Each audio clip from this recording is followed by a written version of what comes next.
तो गर्मी की उस मौसम के बारे में सोचते हैं जब आसमान से एकदम आग बरस रही होती है। हाँ बिल्कुल, जेठ की तपती दोपहर। एग्जैक्टली जमीन पूरी तरह सूख कर फट जाती है और ऐसे में एक छोटा सा पौधा है जो जो पूरी तरह से सूख चुका है। बिल्कुल बेजान सा। हाँ, उसकी पत्तियां झड़ गई हैं, तना भी एकदम भूरा हो गया है।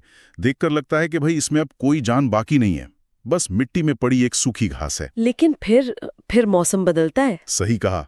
आसमान में काले बादल छाते हैं और बारिश की पहली बूंद उस दरकी हुई जमीन पर पड़ती है। और उसके बाद जो होता है ना, वो किसी जादू से कम नहीं है। बिल्कुल, मतलब चंद घंटों के अंदर वो जो मरा हुआ सा पौधा था वो राख से उठने वाले किसी फीनिक्स पक्षी की तरह वापस जिंदा हो जाता है। एकदम सही। उसमें नई हरी पत्तियां फूटने लगती हैं।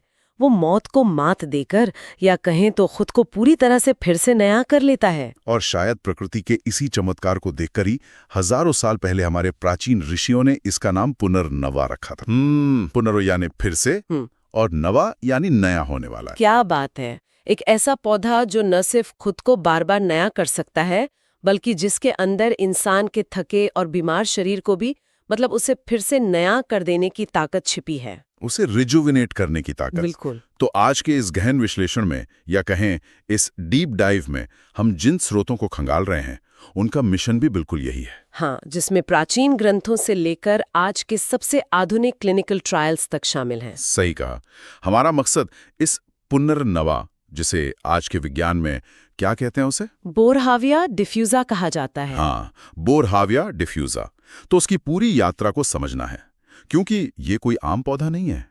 अथर्ववेद से लेकर अत्याधुनिक लैब्स तक का इसका सफर ये बताता है कि कैसे एक साधारण सा खरपतवार हमारी किडनी और लिवर के लिए संजीवनी का काम करता है। और ये सफर वाकई बहुत ही रोमांचक है, क्योंकि आज हम सिर्फ ये नहीं गिनाएंगे कि ये पौधा क्या क्या कर सकता है, बल्कि हम सेल्यूलर स्तर पर जाकर उस विज्ञान को समझेंगे कि आखिर ये काम कैसे करता है। एग्जैक्टली।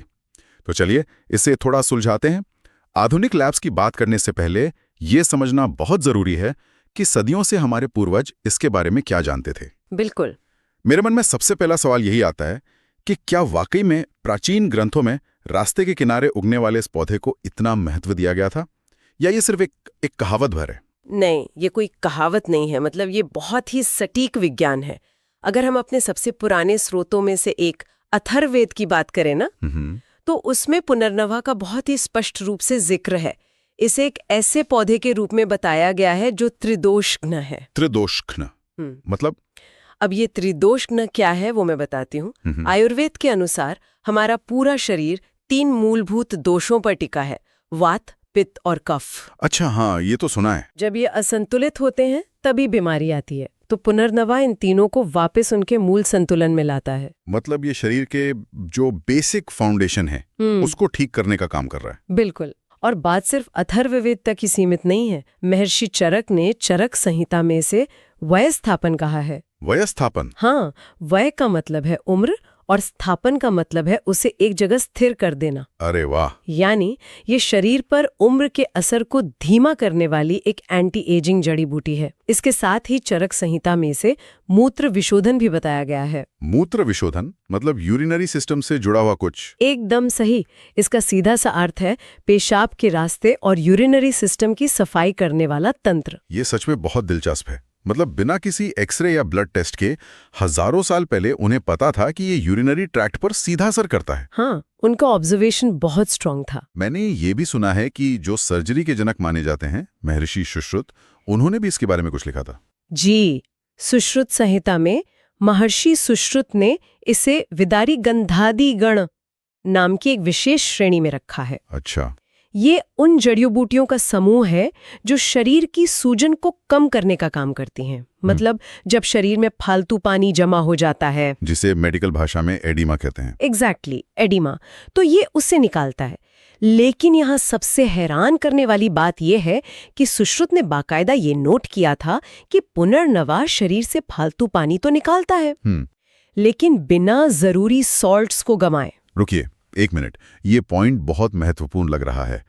पानी निकालना लेकिन जरूरी सॉल्ट्स को बचाना, इसके पीछे के विज्ञान पर हम आगे बात करेंगे। बिल्कुल, ये बहुत बड़ा फैक्टर है। लेकिन उससे पहले मेरे पास मौजूद स्रोतों में एक अजीब सी बात है। क्या? इस आयुर्वेदिक पौधे का जो वैज्ञानिक नाम है बोरहाविया डिफ्यूसा। ये नाम सुनकर तो बिल्कुल भी भारतीय नहीं लगता। हाँ, ये तो है। मतलब ऐसा लगता है जैसे किसी यूरोपीय वैज्ञानिक का नाम हो। आपका अनुमान बिल्कुल सही है। इसका जो जीनस नाम है ना, बोरहाविया, वो 18वीं सदी के एक बेहद मशहूर डच चिकित्सक और वनस्पति शास्त्री हर्मन बोरहाव के सम्मान में रखा गया था। ओहो, हर्मन बोरहाव। हाँ, और डिफ्यूजा का मतलब होता है फैला हुआ, क्योंकि अगर आप इस पौधे को देखेंगे तो ये जमीन पर एक जाल की तरह फैल कर उगता है। एक डच नाम वाली आयुर्वेदिक जड़ी बूटी, काफी दिलचस्प है। लेकिन नाम के अलावा एक और कंफ्यूजन है जिसे दूर करना जरूरी है। बताइए। स्रोतों में अलग अलग रंग के पुनर्नवा का जिक्र बार बार आता है। अच्छा। कहीं श्वेत यानी सफेद पुनर्नवा लिखा है, तो कहीं रक्त यानी लाल पुनर्नवा। तो इनमें से असली कौन सा है? ये एक बहुत आम कंफ्यूजन है। आयुर्वेदिक ग्रंथों, खासकर निघंटू में इन दोनों प्रकारों का जिक्र है। अच्छा। जो सफेद किस्म है उसे आज के वनस्पति विज्ञान में ट्रायंथेमा पोर्टोलाकास्ट्रम के रूप में पहचाना जाता है। दिखने में ये काफी हद तक पुनर्नवा जैसा ही होता है। तो असली वाला लाल है। बिल्कुल। जो लाल किस्म है, रक्त पुनर्नवा, वही असली बोरहाविया डिफ्यूसा है। इसके तने और फूलों में एक हल्का गुलाबी या लाल रंग होता है। ठीक है। और रिसर्च साफ बताती है कि चिकित्सा के क्षेत्र में बीमारियों से लड़ने में यही लाल किस्म सबसे ज्यादा शक्तिशाली है। चलिए, अब जब हमने इसकी पहचान पक्की कर ली है तो इसके सबसे बड़े दावे पर आते हैं। प्राचीन ग्रंथों ने इसे प्यूरिफायर कहा है। हाँ। अगर हम आज के संदर्भ में देखें तो शरीर का सबसे बड़ा प्यूरिफिकेशन सिस्टम, या कहें वेस्ट मैनेजमेंट सिस्टम, हमारी किडनी है। बिल्कुल सही। हम अक्सर किडनी की तुलना पानी साफ करने वाले किसी साधारण फिल्टर से कर देते हैं, लेकिन असल में किडनी किसी शहर के उस कॉम्प्लेक्स वेस्ट मैनेजमेंट प्लांट की तरह है, जिसे सिर्फ कचरा बाहर नहीं फेंकना है। हाँ, बल्कि उस कचरे में से काम की चीजों को वापस छान कर शरीर में भेजना भी है। एग्जैक्टली। तो पुनर्नवा इस वेस्ट मैनेजमेंट प्लांट में जाकर आखिर करता क्या है? ये वेस्ट मैनेजमेंट प्लांट वाला उदाहरण बहुत ही सटीक है। जब ये प्लांट यानी हमारी किडनी खराब होने लगती है तो शरीर में जहरीले तत्व और पानी जमा होने लगता है, जिससे सूजन आ जाती है। हाँ, आधुनिक विज्ञान ये पूरी तरह से कंफर्म करता है कि पुनर्नवा एक बेहतरीन डायूरेटिक है, यानी मूत्रवर्धक। अच्छा। ये किडनी को प्रेरित करता है कि वो शरीर से फालतू पानी और कचरे को बाहर निकाले। लेकिन एक बात बताइए, अगर बात सिर्फ पानी निकालने की है तो आधुनिक एलोपैथी में तो इसके लिए फ्यूरोसेमाइड जैसी बहुत सी सिंथेटिक दवाइयां मौजूद हैं। बिल्कुल है। तो डॉक्टर तो वही लिखते हैं। फिर पुनर्नवा में ऐसा क्या खास है? और यहीं पर पुनर्नवा का असली जादू काम करता है। जो सिंथेटिक डायूरेटिक दवाइयां होती है ना, वो किडनी के वॉल्व्स को जबरदस्ती खोल देती हैं। उनका असर बहुत आक्रामक होता है। मतलब एकदम से सारा पानी बाहर? हाँ, वे शरीर से फालतू पानी और सोडियम तो निकालती हैं, लेकिन उस बहाव में पोटेशियम जैसे बेहद जरूरी इलेक्ट्रोलाइट्स भी शरीर से बाहर बह जाते हैं। अरे बाप रे! और पोटेशियम की कमी होना तो बहुत खतरनाक है। इससे मांसपेशियों में ऐंठन होती है, दिल की धड़कन अनियमित हो सकती है। एकदम सही। ये तो वैसा ही हुआ कि शहर का कचरा साफ करने के चक्कर में आपने शहर के जरूरी कामगारों को भी बाहर निकाल दिया। बहुत बढ़िया एनालॉजी है। लेकिन पुनर्नवा इस तरह आक्रामक रूप से काम नहीं करता। इसका डायूरेटिक असर बहुत माइल्ड होता है। माइल्ड मतलब कैसे? ये कोशिकाओं के स्तर पर बहुत ही सिलेक्टिव तरीके से काम करता है। ये किडनी के नेफ्रॉन्स में ब्लड फ्लो को बढ़ाता है। नेफ्रॉन्स मतलब जो फिल्टर करते हैं? हाँ, जिससे किडनी अपना काम स्वाभाविक रूप से तेज कर देती है। ये सोडियम और पानी को तो बाहर का रास्ता दिखाता है, लेकिन किडनी की नलिकाओं को इस तरह मॉड्यूलेट करता है कि वो जरूरी पोटेशियम को वापस सोख लें। ये तो कमाल है। मतलब महर्षि सुश्रुत ने जो कहा था कि ये बिना जरूरी सॉल्ट्स को गवाए सूजन कम करता है। हाँ, वो आज लैब्स में बिल्कुल सच साबित हो रहा है। सच में हैरान करने वाला है। और ये सिर्फ थ्योरी नहीं है, इसके ठोस क्लिनिकल सबूत मौजूद हैं। क्रॉनिक किडनी डिजीज यानी CKD के मरीजों पर एक बहुत ही महत्वपूर्ण अध्ययन किया गया था। अच्छा, CKD के मरीजों पर? हाँ, जिन मरीजों की किडनी धीरे धीरे काम करना बंद कर रही थी, उन्हें 12 हफ्ते तक रोज पुनर्नवा का 500 मिलीग्राम एक्सट्रैक्ट दिया गया। तो नतीजे क्या रहे? कुछ फायदा हुआ? बहुत ज्यादा। नतीजों में देखा गया कि मरीजों का सीरम क्रिएटिनिन लेवल काफी कम हो गया। क्रिएटिनिन ये वही वेस्ट प्रोडक्ट है ना जिसे किडनी छानकर बाहर निकालती है? बिल्कुल। अगर खून में क्रिएटिनिन बढ़ रहा है मतलब किडनी का फिल्टर चोक हो रहा है। पुनर्नवा ने उस फिल्टर को साफ करके क्रिएटिनिन को कम किया। क्या बात है। और एक और कमाल की चीज देखी गई, ये कैल्शियम ऑक्सलेट क्रिस्टल्स को आपस में जुड़ने से रोकता है। कैल्शियम ऑक्सलेट मतलब जो किडनी में पथरी बनाते हैं, स्टोन्स। एकदम सही। ये उन क्रिस्टल्स को बड़ा होकर पथरी का रूप लेने से पहले ही पेशाब के रास्ते बाहर निकाल देता है। तो ये तो बात हो गई हमारे वेस्ट मैनेजमेंट प्लांट यानी किडनी की। लेकिन शरीर में केमिकल डिटॉक्स लैब भी है, हमारा लिवर। जी बिल्कुल। अगर किडनी कचरा नहीं निकाल पाती तो सारा दबाव लिवर पर आ जाता है। ऐसे में लिवर पर पुनर्नवा का क्या असर होता है? लिवर के मामले में इसे हेपेटोप्रोटेक्टिव माना गया है, यानी लिवर का रक्षक। रक्षक। हाँ, हम रोजमर्रा की जिंदगी में अनजाने में ही बहुत सारे टॉक्सिन्स शरीर में डालते हैं। बहुत ज्यादा पेन किलर्स खाना, जैसे डिक्लोफेनाक या बुखार में बार बार पैरासीटामोल लेना। एग्जैक्टली, या फिर बाहरी रसायनों के संपर्क में आना, इन सबसे लिवर की कोशिकाएं डैमेज होने लगती हैं। और जब कोशिकाएं डैमेज होती हैं तो जाहिर है लिवर के एंजाइम्स खून में लीक होने लगते होंगे। बिल्कुल यही होता है। AST और ALT जैसे एंजाइम्स, जिनका काम लिवर की कोशिकाओं के अंदर रहकर मेटाबॉलिज्म संभालना है, वो टूटकर खून में मिल जाते हैं। ब्लड टेस्ट में इनका बढ़ा हुआ स्तर लिवर डैमेज का अलार्म होता है। तो पुनर्नवा इस डैमेज को रोकता है? हाँ, शोधकर्ताओं ने पाया कि जब डैमेज लिवर वाले सब्जेक्ट्स को पुनर्नवा का अर्क दिया गया तो इसने लिवर की सेल मेम्ब्रेन को मजबूत कर दिया। मतलब कोशिका झिल्ली को? हाँ, टूटना बंद हो गया और एंजाइम्स का स्तर वापस नॉर्मल आ गया। और दिलचस्प बात यह है कि इसकी तुलना सिलीमारिन से की गई। सिलीमारिन जो लिवर की आधुनिक दवा है? हाँ, और पुनर्नवा के नतीजे सिलीमारिन के बिल्कुल बराबर बल्कि कुछ मामलों में बेहतर पाए गए। अब यहाँ आकर बात सच में बेहद दिलचस्प हो जाती है और मैं ईमानदारी से कहूँ तो थोड़ा स्केप्टिकल भी। स्केप्टिकल क्यों? क्योंकि मेरे पास जो स्रोत हैं उनमें आगे चलकर इसका जिक्र एंटी डायबिटिक और एंटी कैंसर के रूप में भी किया गया है। हाँ, बिल्कुल किया गया है। अब एक सवाल उठता है, अगर सड़क के किनारे उगने वाली एक साधारण सी घास कैंसर और डायबिटीज जैसी जानलेवा बीमारियों से लड़ सकती है तो फिर ये हर बड़े अस्पताल की पहली पसंद क्यों नहीं है? ये बहुत ही वाजिब सवाल है। हम आज भी सिंथेटिक दवाओं पर अरबों रुपए क्यों खर्च कर रहे हैं? इसमें कोई तो पेंच होगा ना? पेंच ये नहीं है कि पौधा काम नहीं करता। पेंच ये है कि प्राकृतिक अर्क का मानकीकरण या कहें स्टैंडर्डाइजेशन करना बहुत मुश्किल होता है। मानकीकरण मतलब हर पौधे में रसायनों की मात्रा अलग हो सकती है? एग्जैक्टली। एक सिंथेटिक दवा में एक सिंगल मॉलिक्यूल होता है जिसे पेटेंट किया जा सकता है, लेकिन पुनर्नवा के अंदर किसी एक रसायन का राज नहीं है। अच्छा। ये सैकड़ों शक्तिशाली फाइटोकेमिकल्स का एक जटिल कॉकटेल है। ये सब मिलकर काम करते हैं। तो ये डायबिटीज में काम कैसे करता है? क्या ये सिर्फ खून में तैर रही शुगर को कम करता है? नहीं, ये सिर्फ सिम्टम को नहीं दबाता।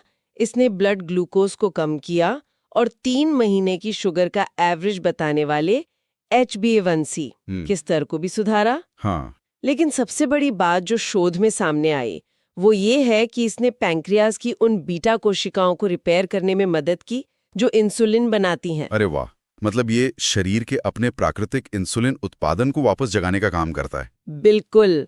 और कई ट्रायल्स में इसका असर डायबिटीज की स्टैंडर्ड दवा ग्लिमेनक्लामाइड के बराबर देखा गया है। ये तो वाकई हैरान करने वाला है। लेकिन कैंसर, एक पौधा कैंसर कोशिकाओं के खिलाफ कैसे लड़ता है?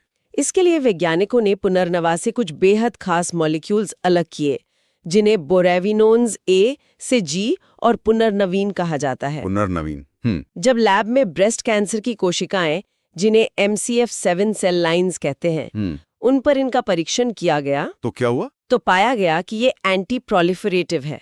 इसका आसान भाषा में क्या मतलब हुआ? देखिए, कैंसर की सबसे खतरनाक बात क्या है? उसका लगातार अनियंत्रित रूप से बढ़ते जाना और मल्टीप्लाई होना। हाँ, वो फैलता जाता है। तो पुनर्नवा के ये मॉलिक्यूल्स कैंसर कोशिकाओं की ग्रोथ साइकिल को बीच में ही रोक देते हैं। वे उन्हें आगे विभाजित होने से रोक देते हैं। मतलब वो कैंसर को बढ़ने से रोकता है? बिल्कुल। इसके अलावा एक और स्टडी में देखा गया कि स्किन कैंसर यानी मेलेनोमा के मामलों में ये मेटास्टेसिस को रोकता है। मेटास्टेसिस मतलब जब कैंसर एक अंग से दूसरे अंग में फैलता है। एकदम सही। जब कैंसर एक जगह से निकलकर फेफड़ों या दिमाग तक फैलने लगता है, पुनर्नवा इस फैलाव को ब्लॉक करने में बेहद असरदार पाया गया। ये तो सच में दिमाग हिला देने वाला विज्ञान है ना? लेकिन चलिए इन बड़ी और गंभीर बीमारियों से थोड़ा हटकर कुछ रोजमर्रा की दिक्कतों पर भी नजर डालते हैं। स्रोतों में जोड़ों के दर्द और त्वचा से जुड़ी समस्याओं का भी जिक्र है। हाँ, और यहाँ भी इसका काम करने का तरीका बहुत साइंटिफिक है। दर्द और सूजन के मामले में ये COX-2 को रोकता है। ये COX-2 क्या है? आप COX-2 को शरीर के फायर अलार्म की तरह समझ सकते हैं। अच्छा। जब जोड़ों में आर्थराइटिस होता है या कहीं चोट लगती है, तो ये COX-2 केमिकल ही शरीर में सूजन पैदा करता है और दिमाग को दर्द का सिग्नल भेजता है। तो जो हम पेन किलर्स खाते हैं वो भी इसी को बंद करते हैं? बिल्कुल। कई आधुनिक पेन किलर्स इसी फायर अलार्म को बंद करने का काम करते हैं, लेकिन उनके साइड इफेक्ट्स होते हैं, जैसे पेट में अल्सर होना। हाँ, दर्द की गोलियां पेट खराब करती हैं। लेकिन पुनर्नवा प्राकृतिक रूप से इस COX-2 को ब्लॉक करता है, जिससे दर्द और सूजन गायब हो जाते हैं, वो भी बिना पेट को नुकसान पहुंचाए। और त्वचा के लिए कैसे काम करता है? आज के समय में डार्क स्पॉट्स और पिगमेंटेशन की समस्या बहुत आम है। त्वचा के लिए इसके एंटीऑक्सीडेंट्स टायरोसिनेज नाम के एक एंजाइम को रोकते हैं। टायरोसिनेज? हाँ, टायरोसिनेज ही वो एंजाइम है जो हमारी त्वचा में मेलानिन बनाता है। जब मेलानिन जरूरत से ज्यादा बनता है तो चेहरे पर काले दाग धब्बे बन जाते हैं। मतलब हाइपोपिगमेंटेशन। बिल्कुल।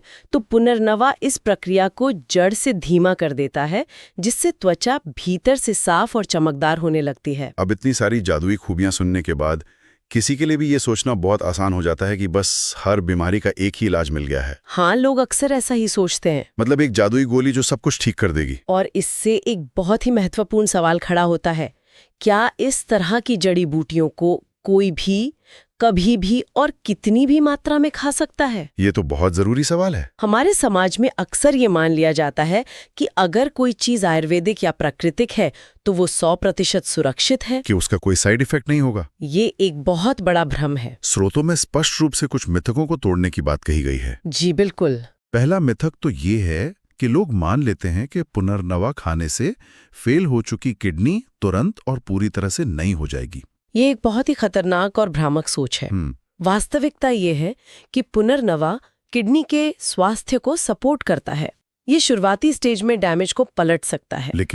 लेकिन अगर बीमारी एकदम आखिरी स्टेज पर है, अगर एंड स्टेज डिजीज है जहां किडनी पूरी तरह से नष्ट हो चुकी है, तो सिर्फ एक जड़ी बूटी उसे वापस नहीं ला सकती। इसके लिए एक होलिस्टिक मेडिकल प्लान चाहिए। सही बात है। और दूसरा बड़ा मिथक प्रेगनेंसी को लेकर है। कई लोग मानते हैं कि ये प्रेगनेंसी में पूरी तरह सुरक्षित है। बिल्कुल नहीं, ये एक बहुत बड़ी गड़बड़ है। तो सच्चाई क्या है? प्राचीन समय में कुछ जगह इसका प्रयोग डिलीवरी को आसान बनाने के लिए किया जाता था, क्योंकि ये गर्भाशय में संकुचन पैदा कर सकता है। संकुचन मतलब कॉन्ट्रैक्शंस। हाँ, और इसी वजह से प्रेगनेंसी के दौरान इसकी हाई डोज बहुत बड़ा नुकसान कर सकती है। बिना डॉक्टर की सलाह के गर्भवती महिलाओं को इसका सेवन बिल्कुल नहीं करना चाहिए। तो एक आम स्वस्थ इंसान के लिए इसका सही उपयोग क्या है? डोज क्या होनी चाहिए? अगर इसके चूर्ण का इस्तेमाल किया जा रहा है तो 1 से 3 ग्राम की मात्रा आमतौर पर ली जा सकती है। और अगर अर्क या एक्सट्रैक्ट ले रहे हैं तो 2 से 5 मिलीलीटर पर्याप्त है। इस पूरी रिसर्च में मुझे एक बात में सबसे ज्यादा चौंकाया। क्या बात? हम जिस पौधे को सड़क किनारे उगने वाला एक फालतू खरपतवार समझते हैं, पश्चिम बंगाल के पुरुलिया जिले में और असम की कई जनजातियां इसे कोई दवा नहीं मानती। अच्छा। उनके लिए ये उनकी रोजमर्रा की डाइट का हिस्सा है। वे बाकायदा इसकी पत्तियों को अपनी सब्जी के रूप में पकाकर खाते हैं। अरे वाह, ये तो बहुत ही कमाल की बात है। अगर हम इसे एक बड़े नजरिए से जोड़कर देखें ना, तो ये प्रिवेंटिव मेडिसिन का सबसे बेहतरीन उदाहरण है। जब कोई समुदाय इस तरह के औषधीय पौधे को अपने रोज के खाने में शामिल कर लेता है, तो वे अनजाने में ही अपने लिवर और किडनी को रोजाना डिटॉक्स कर रहे होते हैं। एग्जैक्टली। बीमार पड़ने पर दवा खाने से बेहतर है कि आपका खाना ही आपकी दवा बन जाए। बिल्कुल सही कहा। तो इन सब बातों का असल मतलब क्या है? आज की चर्चा को अगर हम समेटें तो कहानी ये बनती है कि एक बहुत ही आम सा दिखने वाला पौधा जो गर्मियों में मर जाता है और बारिश में फिर जी उठता है, जिसे हजारों साल पहले हमारे ऋषियों ने पहचान लिया था। हाँ, वो आज के अत्याधुनिक लैब्स में डायबिटीज, कैंसर और किडनी की बीमारियों के खिलाफ एक बेहद शक्तिशाली हथियार साबित हो रहा है। बिल्कुल। ये इस बात का सबूत है कि पारंपरिक ज्ञान और आधुनिक विज्ञान एक दूसरे के दुश्मन नहीं है, बल्कि एक दूसरे के पूरक हैं। एकदम सही। प्रकृति ने बहुत सी बीमारियों के इलाज पहले से ही हमारे आसपास बिखेर रखे हैं। जरूरत है तो बस अपनी आंखें खुली रखने की और उस ज्ञान को विज्ञान की कसौटी पे परखने की। बिल्कुल। और इसी बात से एक बहुत ही गहरा सवाल दिमाग में आता है। इंसान अक्सर अपने घर के आसपास सड़क के किनारे उगने वाली घास को पैरों तले कुचल देता है। उसे फालतू समझकर उखाड़ फेंकता है। लेकिन अगर एक मामूली से दिखने वाले खरपतवार में कैंसर को रोकने और किडनी को नया जीवन देने की इतनी चमत्कारी शक्तियां छिपी हो सकती हैं, तो अगर सोचा जाए दुनिया भर में ऐसे ना जाने कितने और अनजान पौधे होंगे जिन्हें हम रोज घास फूस समझकर नजरअंदाज कर देते। सही बात है। क्या पता कल की किसी बड़ी और लाइलाज बीमारी का इलाज उसी किसी अनजान पौधे की पत्तियों में छिपाओ। ये तो सोचने वाली बात है। अगली बार जब बारिश के बाद मिट्टी फाड़कर कोई नया पौधा बाहर आता दिखे, तो उसे उखाड़ने से पहले एक पल रुककर ये विचार जरूर आना चाहिए कि शायद वो अगला पुनर्नवा हो।